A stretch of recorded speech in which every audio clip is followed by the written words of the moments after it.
Hey guys, what's going on? It's Sunlight. Welcome back to the channel. We're about to get into this reading for Tyarra Williams. For those of you who don't know about this case, I'm about to tell you the story about her. I'll be reading off of this website, thecrimewire.com. For some reason, I didn't find it on Wikipedia, but maybe it's there. I just didn't find it, or I just clicked on the first thing that I found. Let's just um, be real about it. Okay. So thecrimewire.com, according to them. Oh, so first of all, this was a subscriber request. So shout out to Tori for the request. Thank you for requesting this video. All right. So according to this website, Tyarra Williams was 19 years old when she went missing on January 7th, 2016 from Greensboro, North Carolina. She was 5'5" and weighed 120 pounds. She was last seen wearing a pink shirt, black North Face jacket, dark blue Levi jeans, white Jordan sneakers with blue and green trim, and a royal blue knit cap. She is an African American female with brown hair and eyes, and she has a nickel-sized burn scar on her right wrist. She has her ears pierced and her left nostril pierced with stud jewelry. Guys, I'm reading kind of slow right now because my glasses are nowhere around me, so sorry about that. And they are going to talk about her in present tense because she hasn't been located, so there's no confirmation as far as like her death, okay? All right, so the background. Tyarra Williams was born on June 18th, 1996 in Greensboro, North Carolina. She was 5 years old. When she was 5 years old, she went on a field trip to a botanical gardens where she brought back a sapling in a cup for her great-grandparents. They planted the sapling in the yard, and as the tree grew and blossomed, so did Tyarra. Tyarra was a bright and kind person and full of light. Her parents divorced when Tyarra was still young, and she and her little brother chose to live with their mother, Danielle. Tyarra went to Dudley High School and had a thriving social life both online and in person. She decided in high school to join an early childhood development program as she wanted a career working with young children and people with disabilities. She wanted to give them the love and care that they deserved. In Tyarra's senior year of high school, she decided to move in with her grandmother at Stony Brook Apartments near Randleman Road. She told everyone she didn't think her grandmother should be living alone and needed company, but others claim she also wanted more independence from her mother. Okay, so before I continue reading, I do know from something that I saw previously, I did see a video previously on Tyarra. They said that her mother and her were having some type of disagreements before she moved with her grandmother, because her mother was very strict. Okay, and I feel like by what they said, Tyarra probably wanted a little bit more freedom than what she was being given at the time. Okay. But this case has nothing to do with the guilt of her mother at all. I'm just explaining the situations that she went through before she went to live with her grandmother, okay?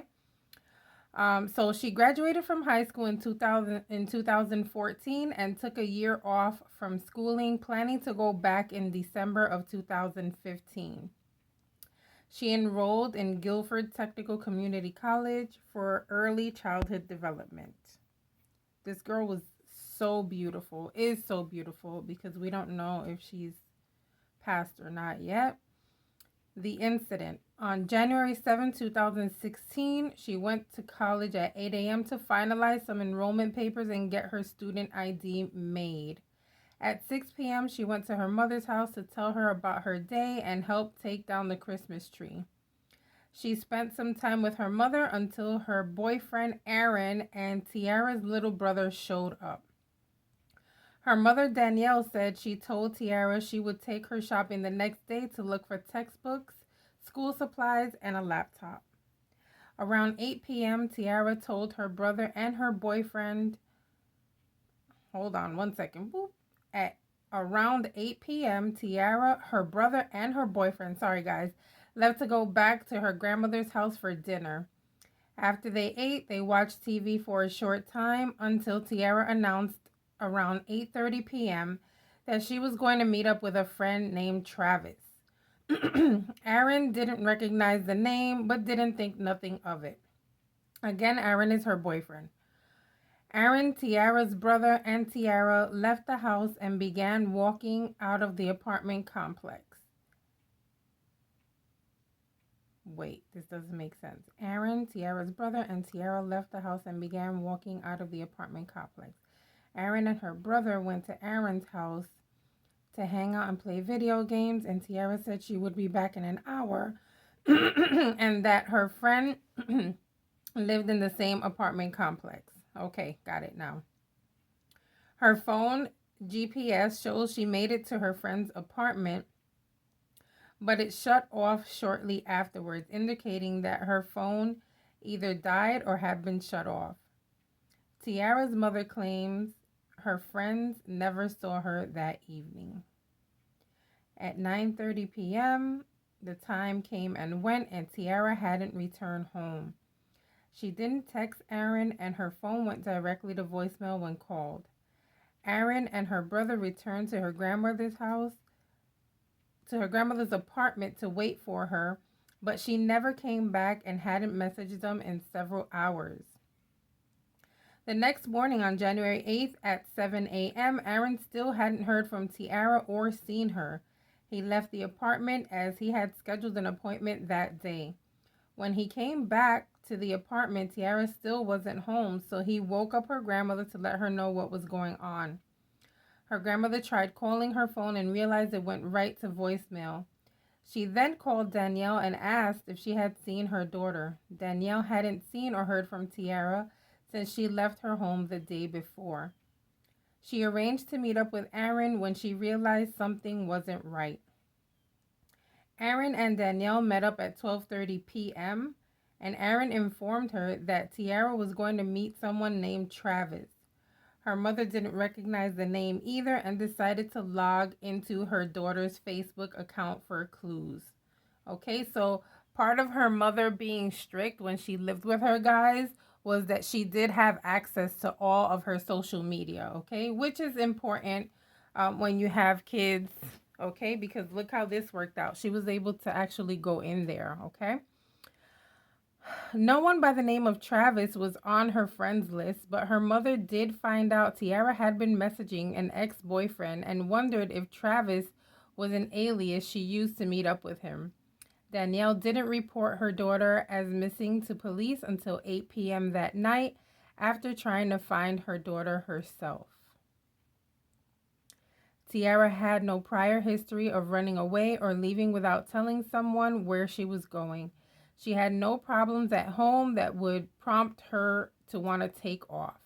Her family planned a search of the Stony Brook apartment complex on January 9th, but nobody reported seeing Tyarra.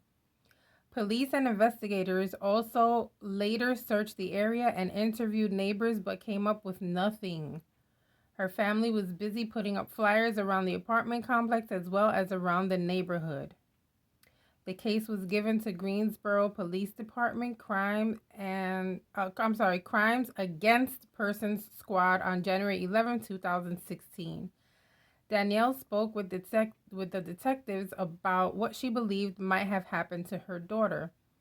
She relayed the Facebook messages and who she thought Travis might have been, and she gave them the real name of Tyarra's ex-boyfriend. His name has never been released due to ongoing investigation. Still, he was now a person of interest because he could have been the last person to see Tyarra alive. The investigators brought him in for questioning, and at first he denied ever seeing or talking to Tyarra until investigators showed him the messages from Facebook.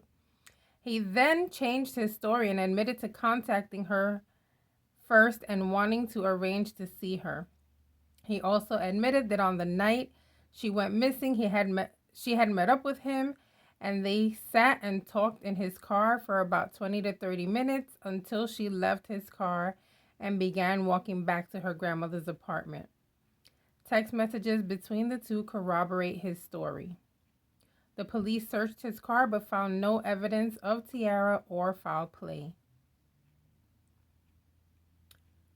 With the severe lack of evidence, investigators began to dig more into Tyarra's life and found she had another ex-boyfriend, Trey. They found that Tyarra still loved him, but the two wanted different things in life, so they parted ways. Trey still cared for Tyarra, and their breakup didn't end on bad terms.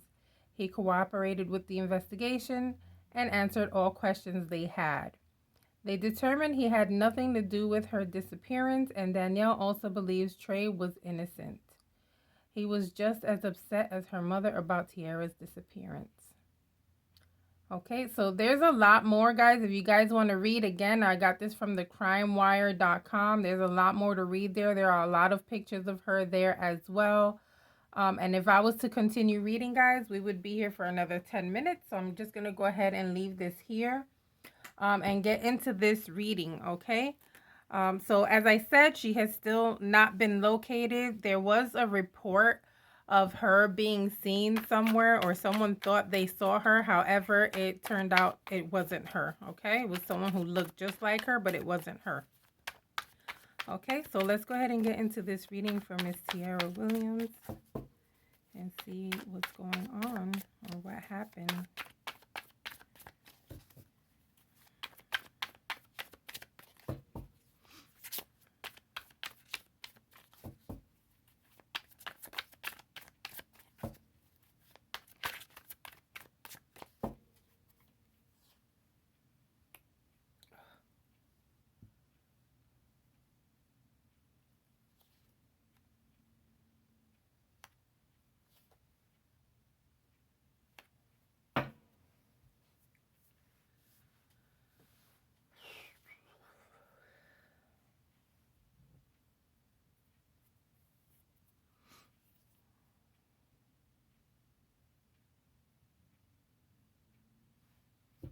This is feeling like a conversation that just didn't go well. And I kind of feel like something told her not to leave, but she didn't listen to her gut. Okay, this is feeling like a should I go, should I not go, what if I go? And, you know, it was just a questioning of whether or not to go. The signs were there because she obviously had issues with whatever person this was. Okay, we'll get into it in a second. I feel like she has had issues with someone before.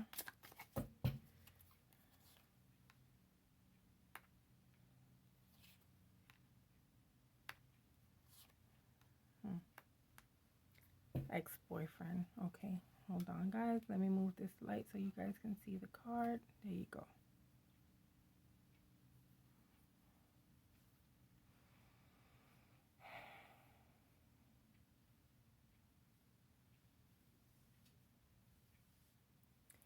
This is feeling like an ex-boyfriend that doesn't want to acknowledge that she is at a point in her life where she wants to move on. She's at a point in her life where she wants a lot of growth in her life. She's at a point in her life where she's thinking about her career, her goals.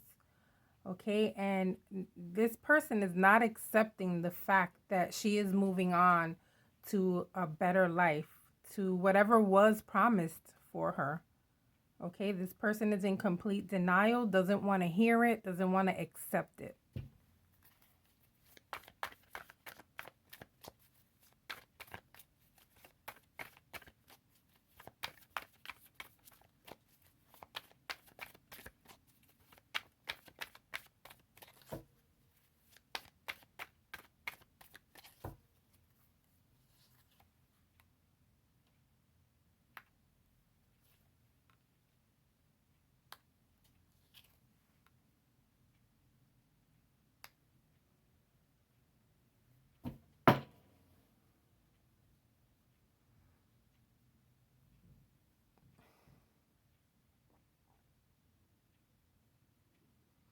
This person, guys, was trying to explain how much he loved her. This person was trying to tell her how much he loved her and how he felt alone without her and how he just didn't feel like moving on without her, okay? So this is leading towards the meetup with the ex-boyfriend, guys. And so I'm feeling like Mother's intuition is right so far from what I'm getting from this reading. We'll continue.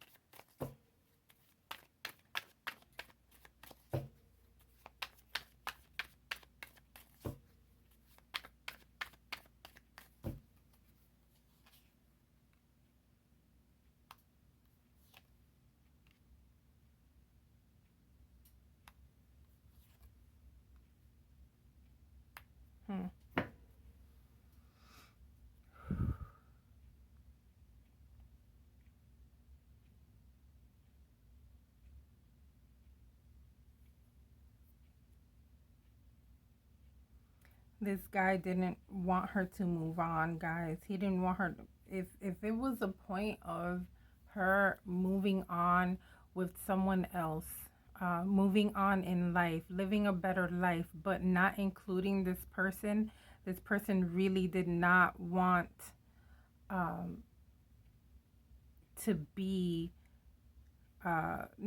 he needed to be included. Let's just put it that way, guys. It was something in him that made him feel like he could not take her moving on with someone else, first of all, and second of all, just with life in general.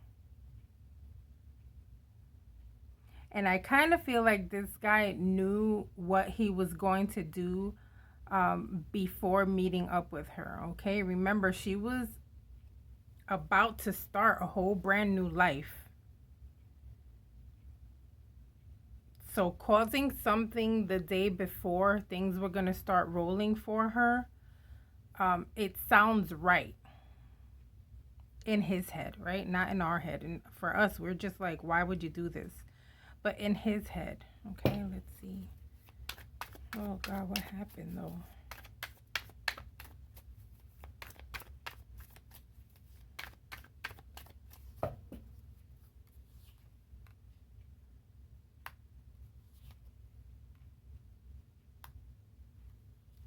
Look guys, I really don't even have to like tell you guys what's going on here.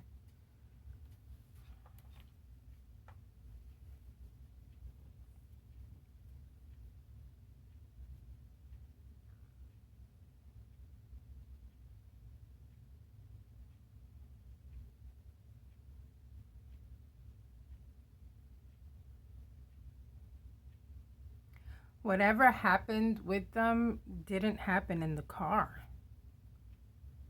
It happened somewhere else. They met somewhere else.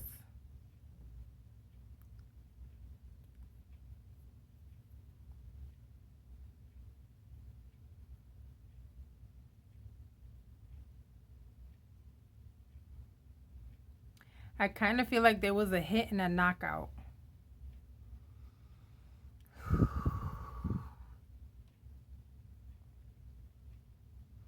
I feel like there may have been a heated argument. I feel like passion overcame him.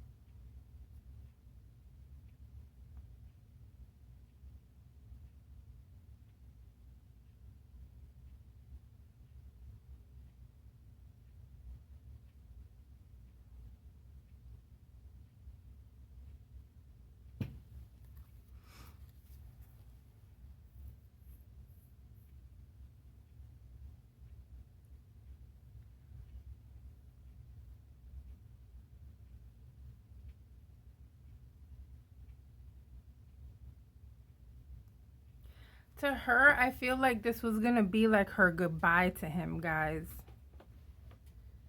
Like finally nipping everything in the bud. We have to let this go. I can't see you no more. I can't talk to you anymore. Okay, to her, this was going to be a peaceful moment of goodbye. It was just going to be simply that. And I feel like he couldn't take it. And I feel like after he did what he did, he leaned to an older man to help him to get rid of her. Okay, we're going to get into this in a second. Oh, gosh.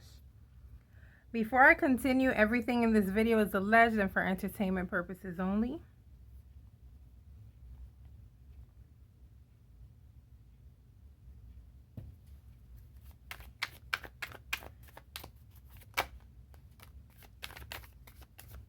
Yep.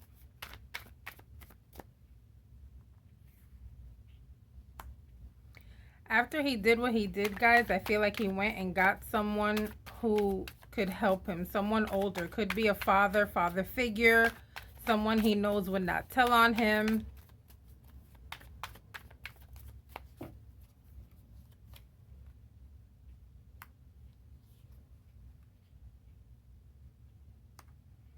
Very afraid that someone would see. Okay, this was not in a private place.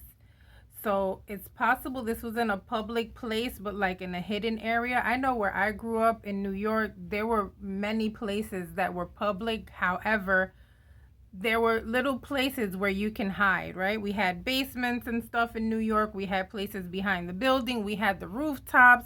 There were many places. And so I feel like this is a place where the public could access if they wanted to. However, at that specific point in time, there was no one really around to see what happened, okay?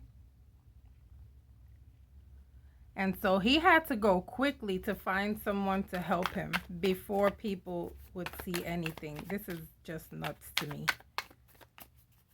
Are there like dark areas, alleyways or something in that area, like behind the building, somewhere where people really weren't around as much but had access to, is what I'm feeling. This is where it happened. Okay, look at this.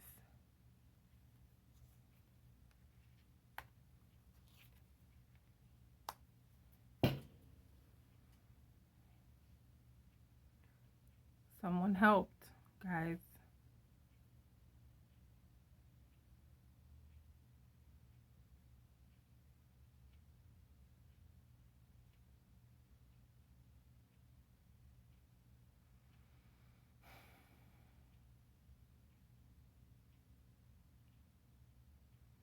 I feel like they put her somewhere in one of those buildings temporarily till they figured out what they were going to do. Somewhere hidden, like in a door, in a chamber, in some type of, maybe like a janitor's closet or something along those lines where they can like hold her. I don't feel like she's alive, guys, unfortunately. I'm so sorry.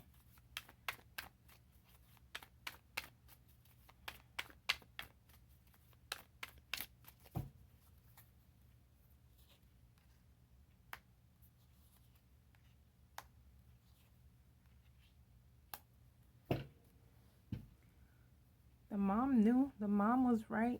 The mom knew all along. The mom knew all along.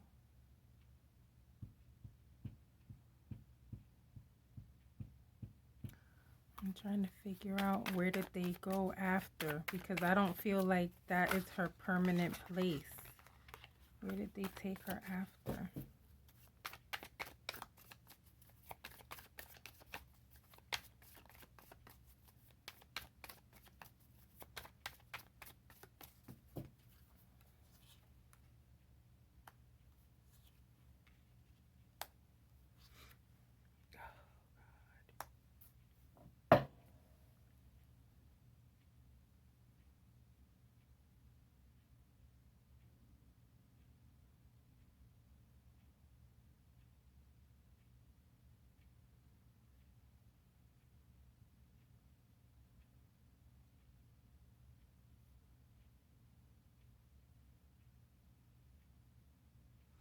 I feel dismemberment, guys. I feel like maybe even like taken to the water after some type of dismemberment.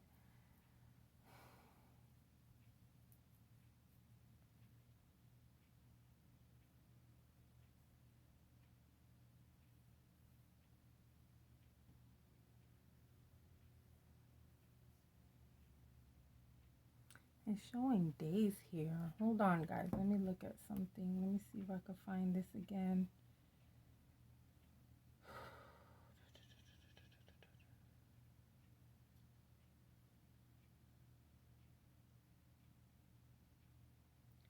This was like a 3 day. Oh my God. This was like a 3 day transition.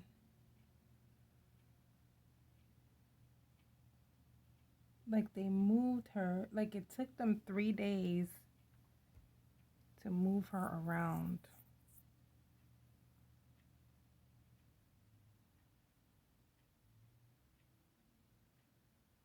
I feel like the day of, like the hit and the knockout, then the second day possibly like dismemberment, and then the third day like water is what I feel here.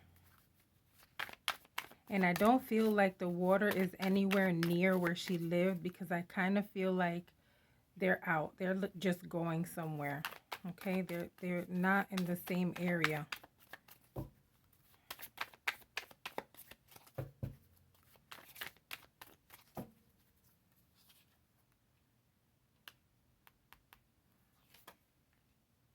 It's water involved.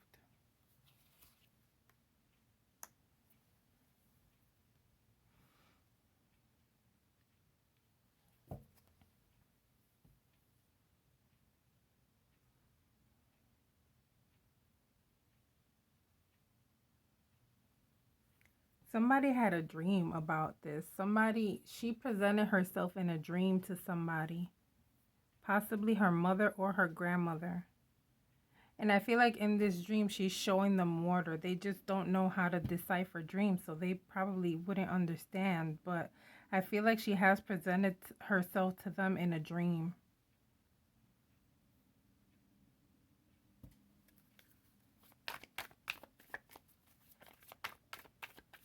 There might be a third person involved here that helped them transport. I kind of feel like they may have paid someone to help them transport, but this person possibly didn't even know what the hell they were transporting. I feel like it was hidden. I don't know how they dismember and like get rid of the mess, and in what area. Like I would like to see these buildings and see what areas could they possibly do all of this and clean everything and get away with it and not ever be seen. Like, did this person who helped him have access to janitorial areas, janitorial supplies, hidden spaces or rooms in the buildings, maybe even abandoned apartments? Okay. I still feel like this case needs to be looked at a little bit more. I know time has passed, but did they ever even try to look if there were any vacant apartments in this place, and maybe someone had access to these vacant apartments, or maybe these vacant apartments are just unlocked and people know that they can walk into them? I'm feeling vacant apartment vibe. I keep saying it, and it's for some reason. So unfortunately, guys, I don't feel like um, she's with us anymore, and I do feel like she's in the water. Will they ever find her?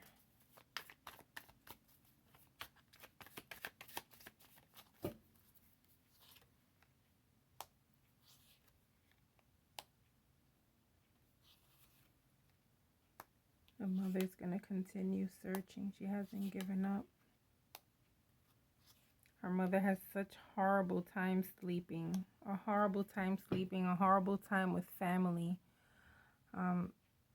She's still not healed from this. I don't think any mother ever heals from something like this. This is horrible. But her gut feeling tells her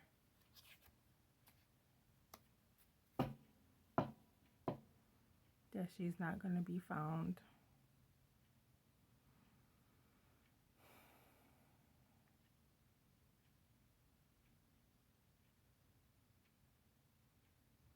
They need to search those. Oh God, is there a possible way that after 7 years there's still traces in some apartments? I don't know, because I guess people have probably lived in these places after.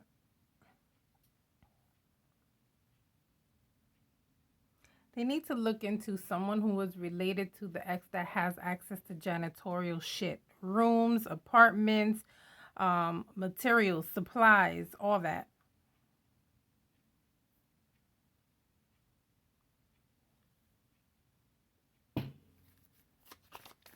Will he get caught?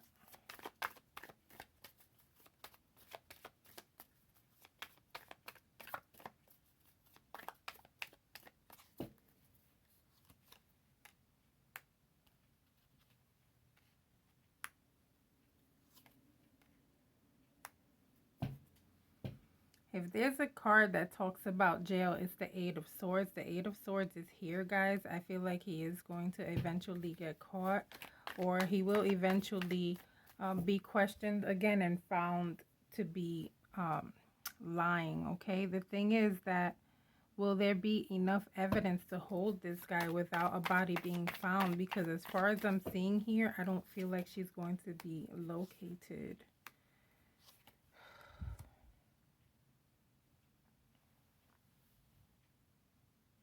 He's going to have a good lawyer.